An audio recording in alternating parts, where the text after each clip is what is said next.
This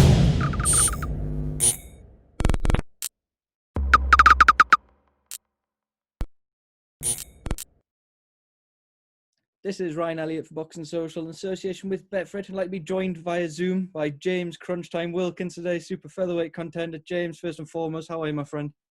Doing good, working hard, staying focused. That's good to hear. Now, you did manage to get a fight in earlier in the year before all this lockdown happened and boxing was sort of put on hold. But how have you been sort of managing things during this crazy time? You've been managing to keep busy? Yeah, we're just doing pads, doing our runs. We haven't got to spar yet because a lot of the gyms out here, they have a policy where they can't spar. You can only do what you could do in the gym. So we're just staying focused, working hard, doing my strength and conditioning and training still. Now, during this time, there's been a big thing for fighters to keep themselves motivated, just ready for when boxing does return. Is that what it's been about for you, just staying ready? There's a few shows starting to pop about. We've got one Yeah. tonight over in Vegas. Is it just about being ready for when that phone rings? Oh, yeah, absolutely. I mean, I'm definitely going to be ready for whenever I get a call. Right now, like I said, we're just training and waiting for the call. So everything else is going good, jumping back. I jumped right back into camp. So I'm 100% focused and ready for the time when I do get a phone call. Now, James, while we got the time today, I just wanted to talk a bit about your backstory, your roots into boxing as well, before we come to where you're at in your career, if that's okay with you. Now, growing up in Staten Island, I read a bit in your backstory. You've got a remarkable story, but where did the boxing journey begin for you, James? What first made you go into that boxing gym? I was playing high school football, and I was always getting like penalties because even when the whistle blow, I would still hit somebody or try to tackle them. So I got kicked off the football team, and one of the coaches had knew Teddy Atlas from the boxing program, and they took me to the boxing gym, and I got to spar with a cop. And when they told me like I could hit him and not get in trouble for it, I kind of fell in love with the sport. How quickly from when you went in the boxing gym did it go from a hobby and something else to do to this is my life, this is what I'm going to pursue? I was still doing other sports outside of the boxing gym, so I was taking boxing serious, but at the same time, like I was 14, so I was just doing different things. And then as I started winning certain tournaments, and I started to see like, wow, if I really put 100% into this, I could become something. And then I won the Golden Gloves. I went to the Nationals. I won the Nationals. I won 2-time internationals, beating China and Ireland. So then I really told myself, like, wow, if I go pro, I could probably make something into this and become champion one day. You've had a tough, remarkable journey to get where you are today, sitting as a golden boy prospect on the verge of some very big things. What was that Staten Island upbringing like for you? How would you describe your childhood and that upbringing? A little rough, but Staten Island is it plays two different parts because like one side of Staten Island is really good, and then you go to the other side and it's just like a black hole, like full of trouble. And that's where the side that we had grew up on. Now, James, when I read about your story, you've endured incredible loss, heartbreak, and pain. Did boxing become almost an outlet for you to deal with those things at times, do you think? Yeah, I believe so because it allowed me to express my feelings in a different way to where like I could let my pain out and get rewarded from it instead of letting my pain out and being like all my other friends and getting locked up or killed. Now, I wanted to talk about the build-up to the Lopez fight. It was a big fight for yourself. Two unbeaten fighters came together. I read that your preparation was far from ideal for that fight. You had a lot going on in the background and, a lot of adversity to overcome, even just to be in the ring that night. Can you talk to me about how you reflect on that time in your life and the build-up to that fight as well? I now looking back, I learned that it's important to have a strong team behind you. You feel like as a fighter, you're strong enough to do everything by yourself. But me looking back now, because of everything I was going through at that time, like sleeping from place to place, not eating right, and just still training 3 times a day, on an empty stomach. Like, I didn't even have to make weight for that fight. Like, I was underweight because I was going through what I was going through. So it definitely plays a big part in having a good team and the right camp so you could perform at your best, because, I wasn't able to perform how I know I could have if I had the right team with me like I do now. But everything's a learning experience. I don't hold a grudge on myself because I didn't do bad. I know I just didn't do what I was capable of doing, in the sense of where if I was good and had a good camp, that fight would have played different, because after I would have scored the knockdown, I would have went out for the kill and put him out, to where I didn't have the energy to do that. So, I mean, it just plays its part. You're obviously on your own path now with a bright future ahead, but is there a little bit in the back of your mind somewhere that thinks down the line maybe that rematch and be able to put that one to bed perhaps? If he's still doing good and we both have a title and we got to unify, that would be great. It'll be a great storyline because I'll be able to get my redemption and knock him out and take his title. But I wouldn't fight him just for no reason, because at the end of the day, I made his career. Like, without me, that kid is nothing. Look at his career before me. He's not signed with nobody, just like I wasn't. He fights nobodies, a bunch of bums. To where me, I took the hard way. I did everything on my own, paying for my fights in Mexico, fighting. Like, I would go to Mexico and they would tell me I'm fighting one guy and it would be a whole different person walking in the ring. So, like, you never know who you're fighting out there. To where these guys were getting hand fed. That's something I want to ask you about, James. Fighting over there in Mexico, it's something that a lot of US fighters do go over and do. Devin Haney did that a lot earlier in his career. It's something you've done on several occasions. Can you just try and explain that experience to people that won't know what it's like to go over there and have these last minute opponent changes and deal with that environment as well?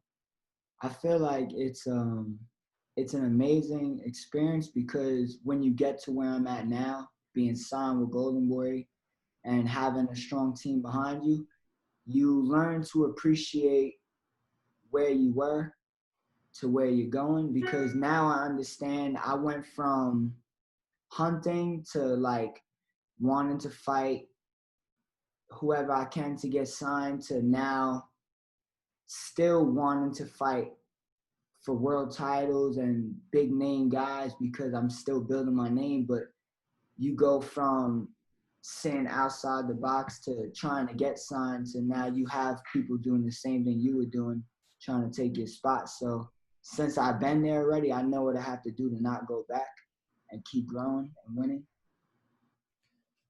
James, after that Lopez fight, you got yourself back on track. Golden Boy started to take notice. Golden Boy Promotions, as I understand it, was the promoter you always wanted to sign with ever since you turned professional. You meant to fight on a DAZN card in November. The fight got pulled. At that point, when everything's starting to come together, what's going through your mind at that point? I was upset because that was a big fight that would have definitely set me in the top 10 and put me in a good place for 2021 to be champion. But Golden Boy, they've been honest with me. They've been good to me. So they told me, they said, we're sorry, this happened, and he pulled out the fight.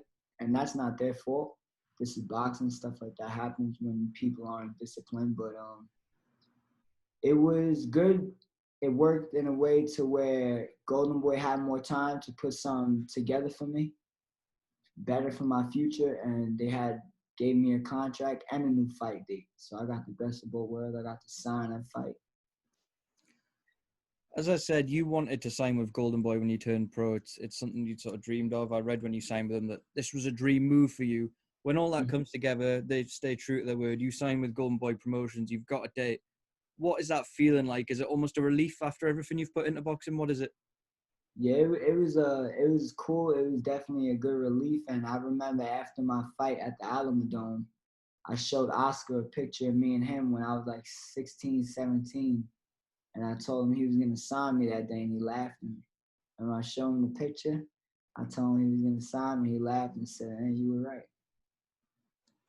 Now you fought on the Mungia undercard. That was your most recent date, your most recent outing. What was that experience like for you to share a bill with a top fighter, a top Golden Boy fighter as well? Was it a nice little taste of the future? Yeah, no, it was definitely good, and it shows you the atmosphere and the hunger in the arena, you know, with the crowd and the fans. Like you feed off their energy. So it was a great event. A lot of great fights on the undercard as well. Those two girls that fought, I forgot her name, but that was a great fight. Then the McGee fight was a great fight. It was a great night of boxing. I enjoyed it a lot. No, one thing I want to ask you about, James, is I read somewhere, I think it was on your social media, that it means a lot to you to sort of carry the flag for Staten Island and to make history for Staten Island. They have had a world champion. I think you Mhm. said you want to be the first unified world champion from that part Yeah. of the world. How much would it mean to you to sort of put your area on the map and hit those heights as well?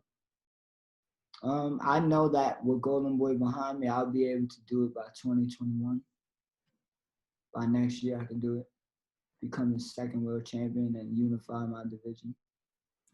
Is that something you've spoken to Golden Boy about how fast you want to be moved and maybe any names or anything like that? Has it been discussed Uh, before? I didn't even have to speak to them about that because that's one of the first things they told me. They said, as you keep fighting, keep winning, and we see you progressing, we'll know if we can speed you up or slow you down. So, Golden Boy, like I said, they take care of me and they understand what my dreams and my goals are for boxing because I work hard and I always talk about it. So, they understand what I want and they do what's best for me to get there. So I just leave it in their court and let them do that part. I just keep fighting and keep winning.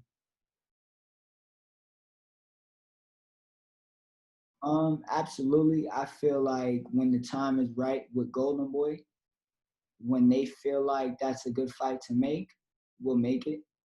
Right now, there's other champions, so I don't have to go straight for Jojo Diaz. I could go for anybody else that has a belt. Whoever I could get a title from, when Golden Boy tells me, okay, let's go get a title, I'm gonna go. And whoever they have with a title in front of me, I'm gonna take it. It don't matter who it is. So everybody that's holding the belt right now, they can hold it for as long as it's time for me to come take it. Now, that ruthless mentality, looking at everyone around you as this is not a friend, this is not an inspiration, this is a future foe, this is a possible opponent. I read Mm-hmm. somewhere that you're quite a relentless trainer in the gym as well. It's the same thing with sparring. Sometimes you be told just to take it down a gear. Is that your mentality in the gym too? When you're sparring with guys, you're thinking, this could be someone I'm facing down the line. You take that same attitude in the ring. Absolutely, because not only it's just sparring, yeah, but at the same time, one punch could change anything.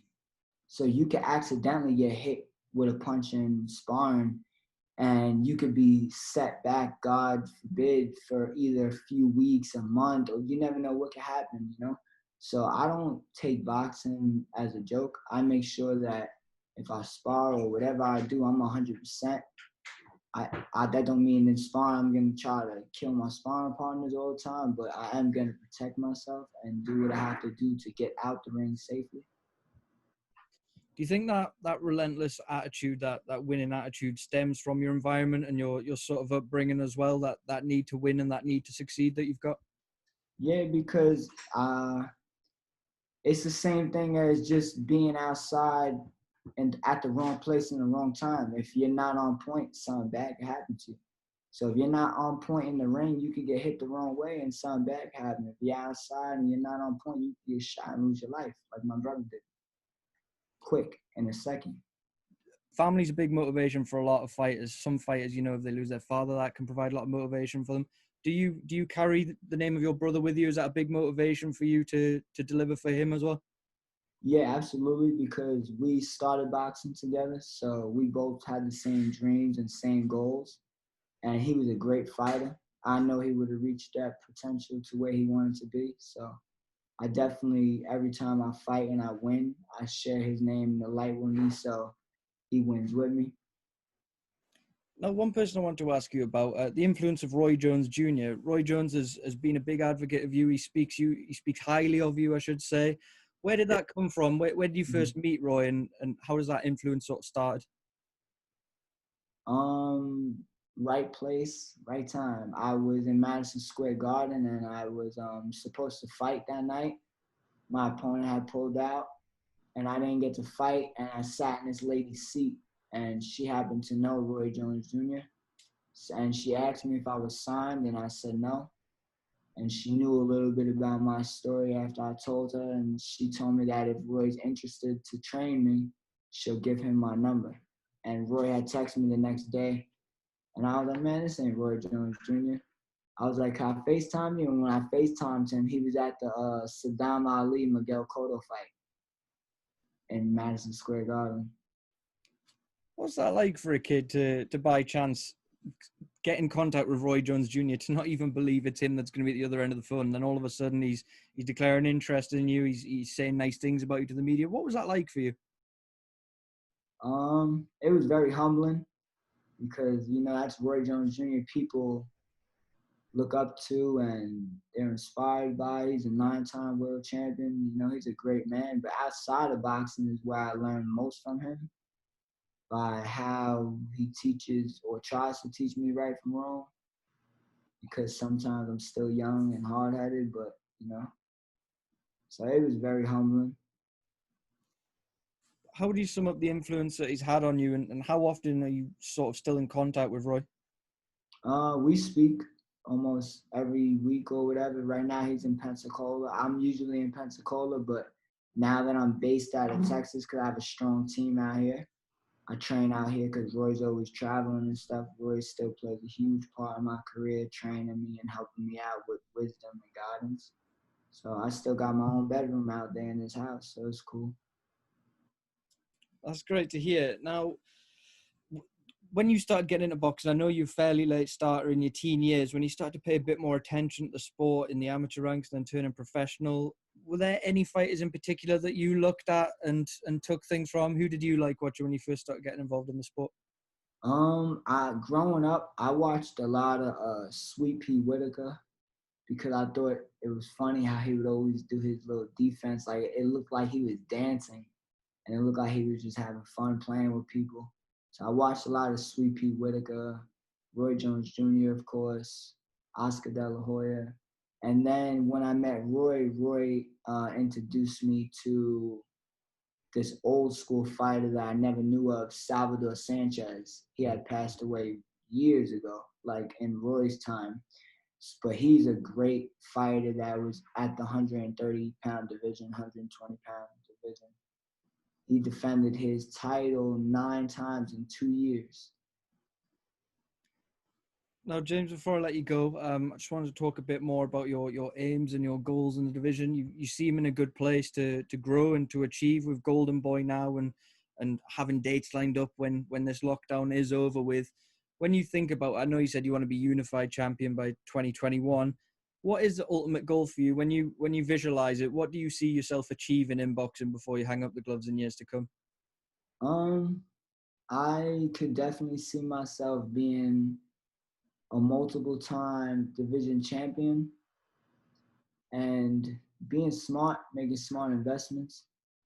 Definitely making smart investments, because the goal with boxing for every fighter is to make what you can make and, make more out of it. Never let it bring you back. A lot of people get caught in the light. I don't want to get caught in the light and just splurge. And it's good to treat yourself, but at the same time, I want to be a businessman and be small on my money so I could be set after boxing for life. Okay, James, I've kept you for just over 20 minutes. I'm very appreciative of your time. Thank you so much for taking the time to speak to me. All the best with training, and I'm sure we'll catch you very soon when you've got some fight news and you can get yourself back in the ring. Yes, sir. Thank you so much for taking the time for me. Appreciate you.